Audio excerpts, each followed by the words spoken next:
Walking alone, the streets are empty.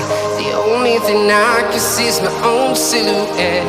I'm getting stronger, step by step. The clock is ticking, but there's no time for regrets. I've been flying. Good evening आप सभी को हमारे प्यारे terrace garden से। आज इस video के अंदर मैं आपके साथ डिस्कस करने वाला हूं कि मनी प्लांट केयर का कैसे करेंगे, साथ ही साथ इसका कटिंग को हम लोग किस तरीके से लगा सकते हैं और इसमें कौन कौन सा ऐसा फर्टिलाइज़र है जिसको डालने के बाद हमारे मनी प्लांट बिल्कुल हरे भरे रहते हैं। अभी जो आप हमारे मनी प्लांट देख रहे हैं ये देख सकते हैं काफ़ी हरे भरे हैं और इसके जो ब्रांचेस है काफ़ी इस तरीके से फैली हुई है। तो इसको मैंने किस तरीके से ग्रो किया था सब चीज़ इस वीडियो के अंदर बताऊंगा। कौन कौन सा ऐसा फर्टिलाइज़र है जिसको डालने से आपके मनी प्लांट हमेशा इस तरीके से हरे भरे रहेंगे, किस तरीके से केयर करना चाहिए, किस तरीके से सॉइल हमें लेना चाहिए और किस तरीके से इसका कटिंग लगाना चाहिए, सारा जानकारी इस वीडियो के अंदर आपको मिलने वाला है। तो इस वीडियो को लास्ट तक जरूर देखिएगा। सबसे पहले मैं आपके साथ डिस्कस करूंगा यदि आप मनी प्लांट लगा रहे हैं तो इसके लिए सॉइल का प्रिपरेशन किस तरीके से करना चाहिए। तो अभी मैं आपको दिखाऊंगा, हमने कुछ मनी प्लांट का यहाँ पे कटिंग भी रखा है जिसको कि मैं आज ग्रो करने वाला हूँ। तो इस कटिंग को लगाने के लिए कौन सा सॉइल सबसे परफेक्ट होता है, तो मैं यहाँ पे निकाल करके रखा हूँ, मिक्सर बना करके रखा हूँ 50% गार्डन सॉइल का और 50% वर्मी कंपोस्ट का। तो आप भी यदि पहली बार इस तरीके से कटिंग को ग्रो करना चाहते हैं मनी प्लांट का, तो उसके लिए आपको जो सॉइल का प्रिपरेशन करना है वो रखना है 50% गार्डन सॉइल का और 50% वर्मी कंपोस्ट का मिक्स। उसके बाद जो आपको कटिंग लेना है वो कटिंग कुछ इस तरीके से लेना है। कम से कम उसमें जो है 3 नोट्स होना चाहिए। एक नोट्स यहाँ से देख सकते हैं, 2 नोट्स और ये 3 नोट्स। 3 नोट्स के ऊपर के बीच में आप कटिंग करेंगे तो मिनिमम आपको 3 नोट्स रखना है। 3 नोट से यदि कम रखेंगे तो आपके जो प्लांट है उसका जो कटिंग है उसके लगने के चांसेस बढ़ जाती है। तो 3 नोट से यदि आप कम रखेंगे तो बचने के चांसेस काफ़ी कम होता है। तो इस तरीके से मैं जितना भी कटिंग यहाँ पे रखा हूँ देख सकते हैं सभी में जो है कम से कम 3 नोट्स यहाँ पे हैं। तो सबसे पहले आपको कटिंग लगाने के लिए इस तरीके का 3 नोट रखना है। 3 नोट करके मैं यहाँ पे काफ़ी सारा इस तरीके का कटिंग, करीब 10 ऐसा कटिंग मैंने इस प्लांट से निकाल करके रखा है। इस प्लांट में काफ़ी बड़े हो चुके थे जिसका कटिंग मैंने इस तरीके से पॉट में लगाया है। तो उसी तरीके से आज इस पॉट में भी मैं लगाऊंगा। तो 2 इस तरीके का सेम पॉट के अंदर हम लगाने वाले हैं।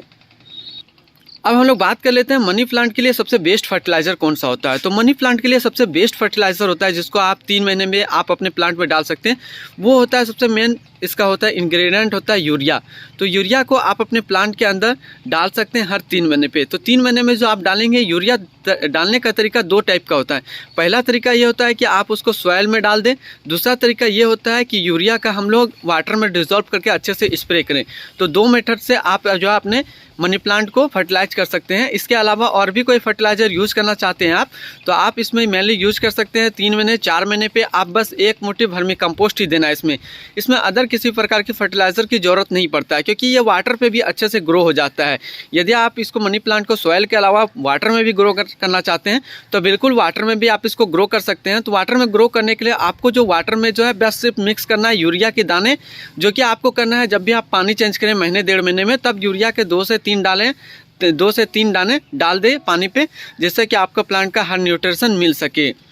बाकी और किसी प्रकार का फर्टिलाइज़र की ज़रूरत नहीं पड़ता है। अब जो हम इसको ग्रो करने वाले हैं तो ग्रो करने से पहले आप जिस भी पॉट में लगाएं तो उस पॉट में जो है नीचे की तरफ इस तरीके से छोटे छोटे छेद कर दें ताकि जब आप इसमें कभी ज़्यादा पानी डाल दें तो वो पानी जो है ड्रेनेज से बाहर हो जाए, जिससे आपके प्लांट जो है सड़े नहीं, अच्छे से ग्रो हो जाए। तो आप मैं सबसे पहले सॉइल को यहाँ पे डालता हूँ, उसके बाद कटिंग लगा करके दिखाता हूँ। तो सॉइल को जैसे हमने फर्स्ट टाइम लगा रहा हूँ तो सॉइल में मैंने मिक्सर किया है 50% गार्डन सॉइल का और 50% वर्मी कंपोस्ट का।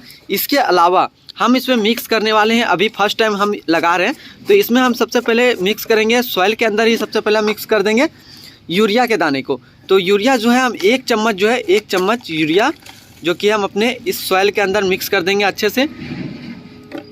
यदि आप पहली बार लगा रहे हैं तो कोशिश कीजिए यूरिया दे करके लगाएंगे तो आपका जो प्लांट का कटिंग है वो अच्छे से लग जाएगा। तो हम फटाफट से सबसे पहले सॉइल को इसमें अंदर फिल करते हैं और कटिंग को लगा करके आपको दिखाते हैं। अभी हम सारे कटिंग को अच्छे से अपने पॉट के अंदर लगा चुके हैं।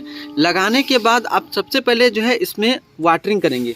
तो फर्स्ट टाइम जो आपको वाटरिंग करना है इस तरीके से कटिंग लगाने के बाद, तो आपको मिट्टी को अच्छी तरीके से गीली करना है, सूखा नहीं रखना है सबसे पहला जब आप वाटरिंग करेंगे। नेक्स्ट टाइम हम इसमें वाटरिंग तब करेंगे जब हमें लगा कि ऊपर की मिट्टी का जो सॉइल है वो सूख रहा है, तभी हम इसमें दोबारा वाटरिंग करेंगे। ध्यान रखिए कि जब भी आप किसी प्रकार का कटिंग लगा रहे हैं तो ओवर वाटरिंग कभी भी ना करें, क्योंकि ओवर वाटरिंग करने की वजह से कभी कभी हमारे प्लांट जो है उसका कटिंग सड़ जाता है। तो ध्यान रखिए, फर्स्ट टाइम जब वाटरिंग करेंगे तो आप अच्छे से मिट्टी को गीला कर देंगे। नेक्स्ट टाइप से आप वाटरिंग तब करेंगे जब लगे कि आपके प्लांट का जो सॉइल है, पॉट का जो सॉइल है वो ऊपर से पूरी तरीके से सूख चुकी हो। अब इसको हमें रखने की पारी आती है। तो इस तरीके से कटिंग लगाने के बाद हम इसको अभी कहाँ पे रखेंगे? तो इस तरीके से कटिंग लगाने के बाद हम अभी अपने पॉट को ऐसी जगह पे रखेंगे जहाँ पे इसको सिर्फ सुबह और शाम की धूप मिलती हो, यानी कि सेमी शेडेड एरिया में रखेंगे। जब इससे थोड़ी सी पत्ती और निकल जाए उसके बाद आप इसको ऐसी जगह पे रखें घर के कोना पे जहाँ पे सिर्फ इसको सुबह की धूप मिलता हो, ताकि ये अच्छे से फोटोसिंथेसिस भी कर सके और आपके प्लांट मरे नहीं। तो फिर हम लोग मिलते हैं गार्डन का कोई नेक्स्ट अपडेट लेकर के।